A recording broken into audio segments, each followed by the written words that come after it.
તો સુરત શહેરને નશામુક્ત બનાવવા માટે પોલીસ કમિશનરના નેતૃત્વમાં ચાલી રહેલા no drugs in Surat city mega ઓપરેશનને મોટી સફળતા મળી છે।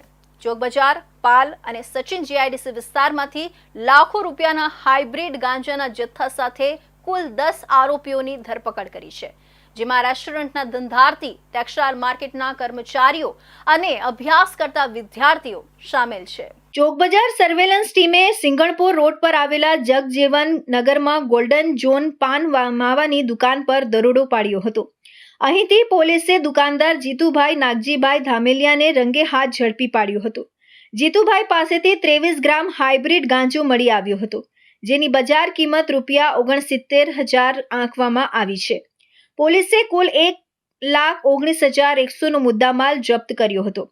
પૂછપરછમાં જીતુભાઈએ કબૂલ્યું કે આ માદક પદાર્થ તેને તેની દુકાન પર સિગારેટ પીવા આવતો ધ્રુવ પ્રફુલભાઈ પટેલ આપતો હતો। પોલીસે ધ્રુવ પટેલને વોન્ટેડ જાહેર કરીને તેને પકડવાના ચક્રો ગતિમાન કર્યા છે।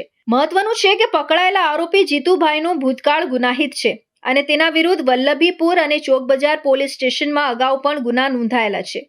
ડ્રગ્સના વેપલાનું બીજું નેટવર્ક પાલ વિસ્તારના ગૌરવપથ રોડ પરની હાઈફાઈ બિલ્ડિંગમાંથી ઝડપાયું છે।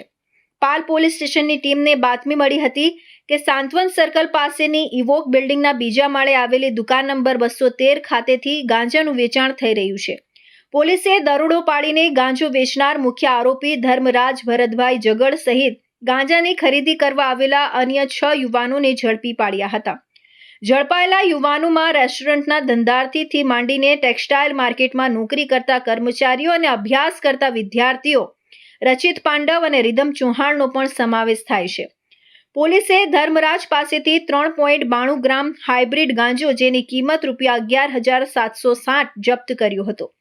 સાથે આરોપીઓ પાસેથી 7 મોબાઈલ, રોકડા ₹27,000 અને 2 વાહનો મળીને ₹2,16,760 નો મુદ્દામાલ કબજે કરી એનડીપીએસ એક્ટ હેઠળ ગુનો દાખલ કર્યો છે। ત્રીજા એક ઓપરેશનમાં સચિન જીઆઈડીસી વિસ્તારમાં પોલીસે ગાંજાનો મોટો જથ્થો પકડ્યો છે। બાતમીના આધારે તલંગપુર રોડ પર આવેલા માંગીલાલની ચાલ, શિવાંજલિ ખાતેના રૂમ નંબર 21 પર દરોડો પાડવામાં આવ્યો હતો। અહીંથી મૂળ બિહારના રહેવાસી અજયકુમાર બુધુ મંડલને પોલીસે પકડી પાડ્યો હતો।